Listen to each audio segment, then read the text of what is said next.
오늘은 하나님의 명령을 지키지 못할 경우에 대한 규례를 말씀해 줍니다.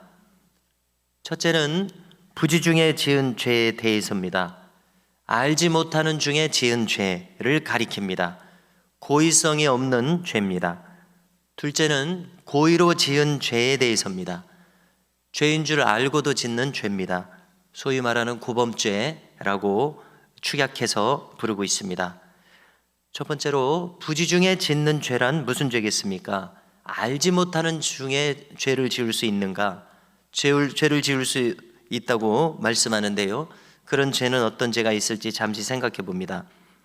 자, 먼저는 사회 전체가 다 같이 악하기 때문에 죄인 줄 모르고 휩쓸려서 짓는 죄가 있을 수 있을 것입니다.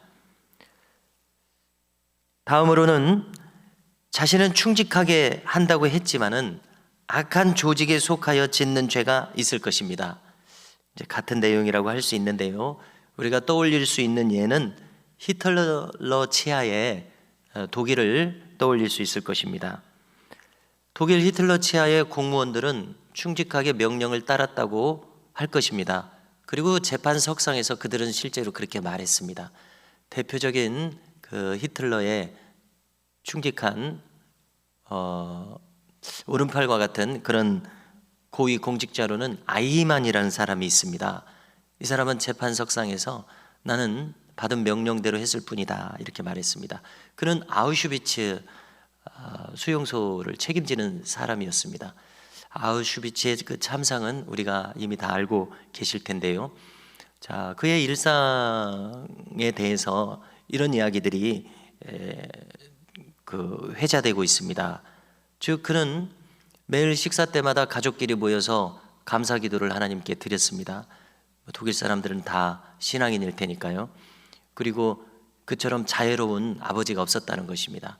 그런데 그는 아우슈비츠에서는 모든 것을 책임지면서 수백만 명을 독가스로 여러 가지로 학살하고 또 그 사람들의 기름으로 비누를 만들고 이런 일들을 했던 사람입니다. 태연자약하게 그런 일들을 했습니다. 악한 조직에 속해서 자기가 짓는 그런 죄악의 경우일 것입니다. 그는 자기가 무슨 행위를 하는지 알고 있었을 것이라고 생각하는데요, 그러나 어떻게 보면 뻔뻔스럽게 그렇게 변명을 했습니다.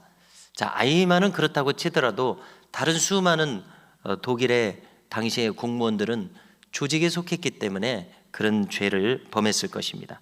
이런 경우가 부지 중에 짓는 죄에 속할 것입니다. 우리가 독일에 대해서 언급하면서 독일에 대해서는 이런 인상을 가집니다. 총리부터 해서 대통령부터 해서 자신들이 전쟁 중에 범했던 죄를 사죄하는 그런 것을 국가의 대표부터 해서 합니다. 매년 합니다. 이스라엘에 대해서 합니다. 그런 것을 볼 때 그들은 국가적으로 신앙을 가진 사람들이기 때문에 그들이 배우는 신앙은 바로 이 성경의 신앙이기 때문에 사죄하고 용서를 구하고 또 용서를 받고 하는 그러한 기독교 정신이 그들에게 있다는 것을 알 수 있습니다. 그런데 이제 우리가 반대로 아쉽게 생각하고 늘 피해의식을 가지게 되는 것은 일본에 대해서입니다. 일본도 일본 나름의 종교가 있지 않습니까? 그러나 그 종교가 고상하지 못하다는 것은 이렇게 자신들이 잘못한 것에 대해서 용서를 구하는 이러한 교리가 없기 때문에 그들이 그렇게 하지 않느냐.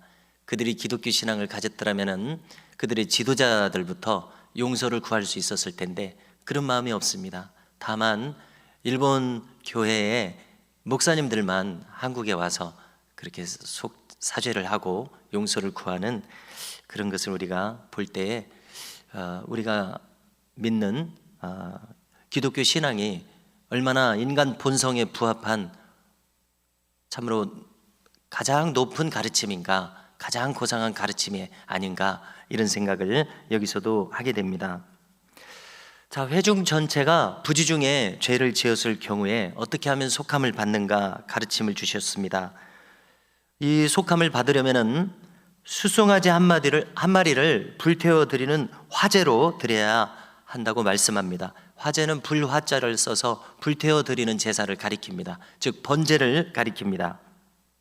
그 다음에는 우리가 어제 본문에도 나왔습니다. 모든 제사의 마무리 제사는 소제와 전제를 드려야 된다 이렇게 하지 않았습니까? 소제는 곡식을 빻아서 가루로 전에 붙여서 드린다든가 불태워 드린다든가 하는 것이고요. 그 다음에 전제는 포도주를 부어서 드립니다.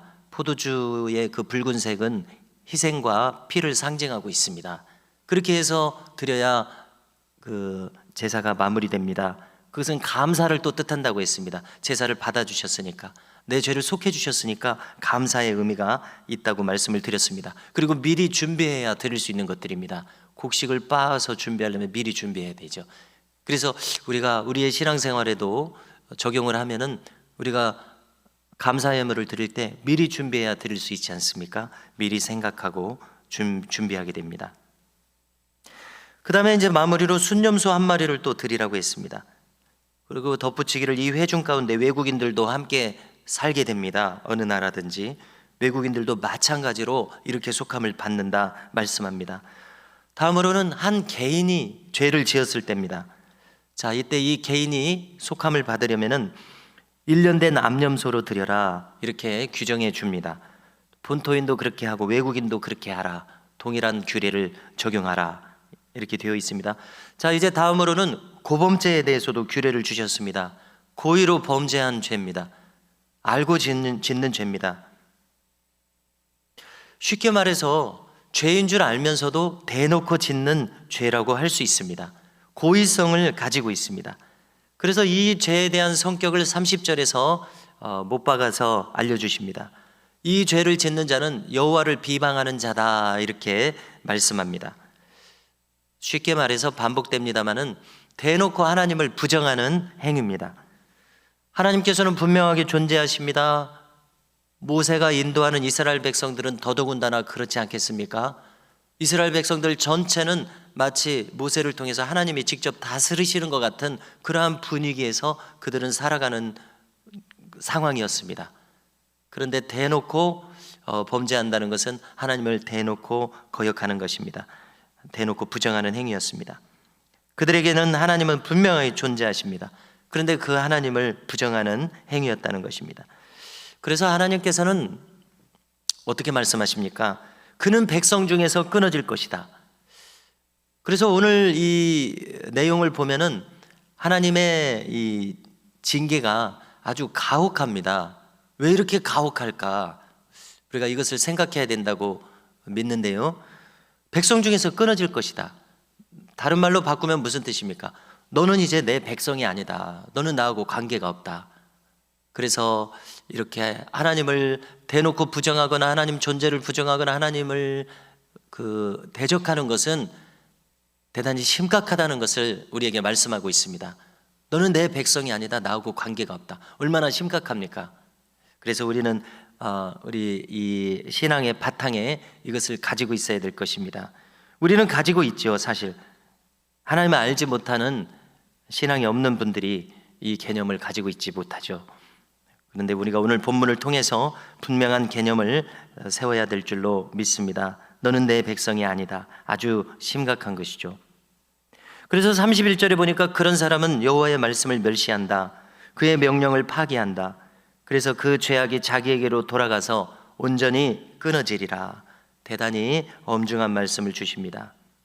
그리고 그에 대한 예를 하나 들어줍니다. 32절 이하입니다. 안식일을 범한 자의 경우입니다.